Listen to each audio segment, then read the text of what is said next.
Yo guys, you all wanted another video, so here it is. I'll discuss leveling in sub with a bit more detail for you all. So you've just made your first rogue character. You've seen how strong they can be. Welcome to the club. Do you know the biggest complaint from melee classes is how difficult leveling is? But fear not, I'm here to tell you that leveling is actually a piece of piss. It's as hard as you want it to be. Let me tell you where you're going wrong as melee before I even get started on how to level a rogue efficiently. I can guarantee right now that 80% of the people watching this video will rush high-end yellow quests, which means you're doing quests that are 2 levels above your actual level. Some of you will even go ahead and try to solo orange quests, which are multiple levels higher than your actual level. This leads to fighting mobs that will dodge you like crazy, parry all of your attacks, and you'll miss everything that isn't dodged or parried, leading to an untimely death. Do you want to know how to level easily as a rogue, warrior and ret paladin? Prioritise green quests before anything else. They give the same amount of XP as they would when they were yellow. There's a misconception that they give less experience just because they're green. Only the mobs do, and you make up for the diminished experience with the mobs by chopping them up 3 times as fast. And before one of you little elitist scumbags comment saying, LOL, your spec is so bad that you have to do green quests. No. We can do yellow and orange quests with this spec, but doing green quests is the most efficient way to level in Classic, and there's a ton of people that want to gatekeep this information to make it harder for other people to level. There are also a ton of new players that struggle with the basics, and leveling using this method is the easiest and it's the best way, regardless of what you say. Let me tell you another advantage of leveling like this. I didn't touch Stranglethorn until level 34. Not a single quest. I didn't even turn up to Tenaris until 45. Not a single quest. This meant I was always way above the average levels of the zone because I was constantly doing green quests. This meant that absolutely no one fucked with me at any point because I was red to them. It was up to me if I decided to kill them or not. They are entirely at your mercy when you're multiple levels higher, and by leveling efficiently from doing all of the green quests, you constantly remain above the threshold, so you always have a significant advantage over mobs and other players questing around you. This means that you never struggle whilst leveling, unlike that one guy that spams for help and insists on clearing orange and red quests in a zone before moving on. This doesn't count all of the chain quests people skip just because they're green, or how many times people abandon quests just because they're green. The biggest mistake people make are going to zones at their entry level. This makes the game much harder than it needs to be, due to your negligence regarding green quests. Now we'll get into how to actually play my spec. Everything I speak about is from personal experience with the game, and I don't really have time to be proving to people that the spec is good using statistics. You either try it or you don't try it. I'm only making this video because I've had people comment asking me to go into detail, and this video is for them specifically. When you hit level 10 though, put a point in Master of Deception so you can do your rogue quest easier to get your agility dagger. That's where you spend your first point. I'll now show you the order in which you will plan your talent. You aim on getting preparation at level 30 and Hemo by 31. You get Vanish at level 22, and you want 2 points in elusiveness by the time you hit level 19, so you can get Ghostly Strike right away at level 20.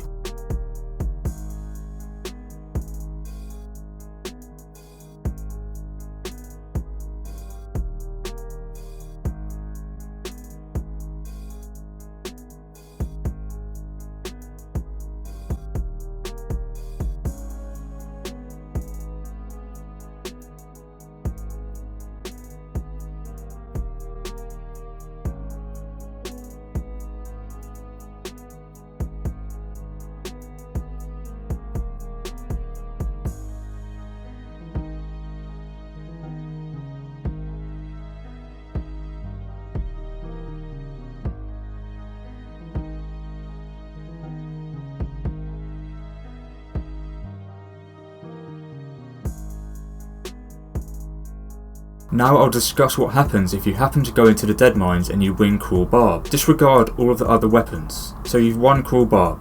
You're now conflicted. I've told you to spec into ambush and you've just won a sword. Most people will sink into their confusion and go and respec. It's not worth respecking just because you plan on putting points in improved ambush. It does not make a significant enough difference to warrant you to spend 1 gold on a respec. Let me tell you what you should do if you're in this situation, even if you're on horde side and you win that cactus maze that I can't remember the name of. You make a macro so that when you're in stealth or about to ambush, you equip your daggers. Then when you're spamming Sinister Strike, it swaps to your sword. This makes the most out of everything and you maximise your damage this way until you find a dagger to replace the cruel bar. Or you can just do this all the way to 60 using the various daggers and swords you find. It's up to you how intricate you want to be with it.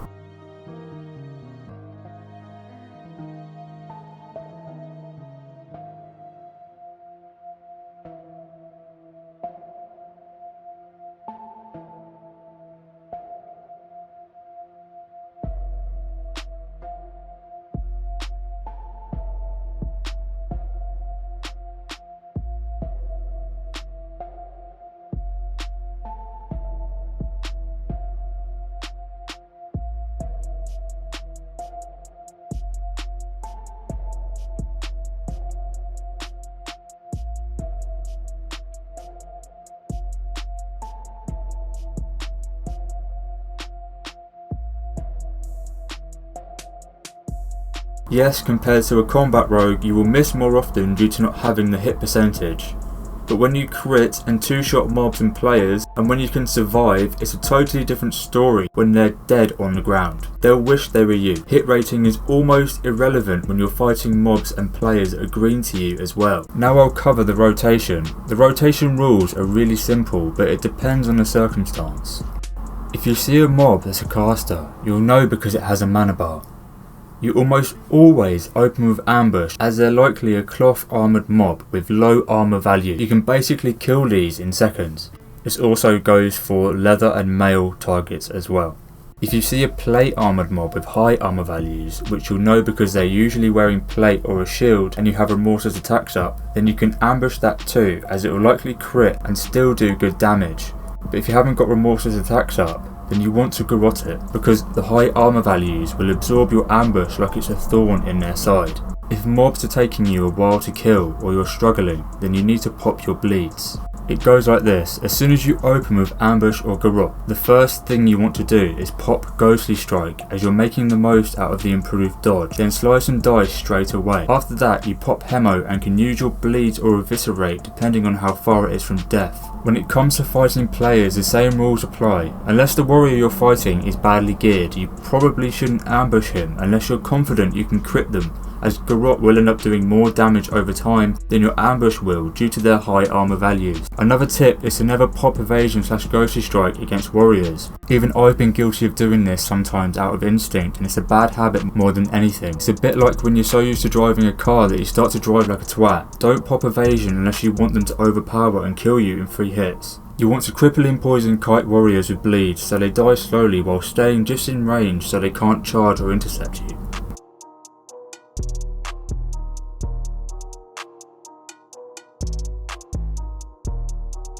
When it comes to fighting Warlocks, you want to burst them down as fast as possible and kick their first fear, because if you sit a fear you're dead meat, especially in this phase with no PvP trinket. If you let them dot you, you're also fucked because you won't be able to ambush them again unless you know how to time the ticks, which is pretty advanced gameplay.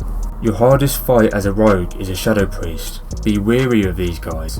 They're the stupidest matchup you can possibly face as a rogue, as they constantly pop power word shield, fear you, heal themselves and do insane damage. I almost never get good crits on priests because half of it is absorbed by their bubble. Even if they're incredibly trash, they can still beat you. Fighting other rogues is an easy matchup if you don't mind playing dirty.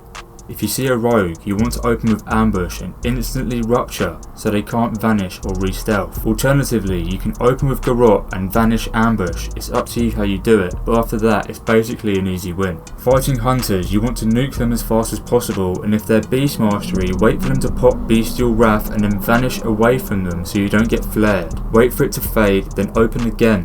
Gouge and blind their pet as you down them. Do not try to fight beast mastery hunters when they have bestial wrath up, as you cannot CC their pet. All of the other classes can be beaten using these methods, or you can figure it out. It's all fairly simple. If you want more explanations, then leave a comment and I'll reply to it. Also, you don't want to train gouge, kick or anything like that after rank 1, as it's a serious waste of your gold. It only improves the base damage of the ability rather than giving you a difference in effect. You don't need a good dagger to do insane damage, as rogue scaling is actually dumb in the game when it comes to abilities like ambush and eviscerate. We can literally delete anyone when using all of our cooldown, but if you decide to fight with vanish unavailable, then you're probably going to die, especially if you don't crit on your opener. I used Toxic Revenger all the way until level 47 and I was DPSing in Zul'Farrak with it, still matching the mages and warlocks I was in a group with because I was critting all the time. Half of the clips I've uploaded are using that dagger. You really don't need to upgrade your gear at all either.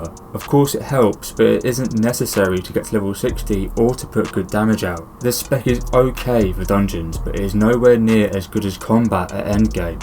You only want to use this spec to get to level 60 and to obtain your Devil Sword pre-bis. After that you want to go combat for PvE, as this is a PvP survival spec more than anything.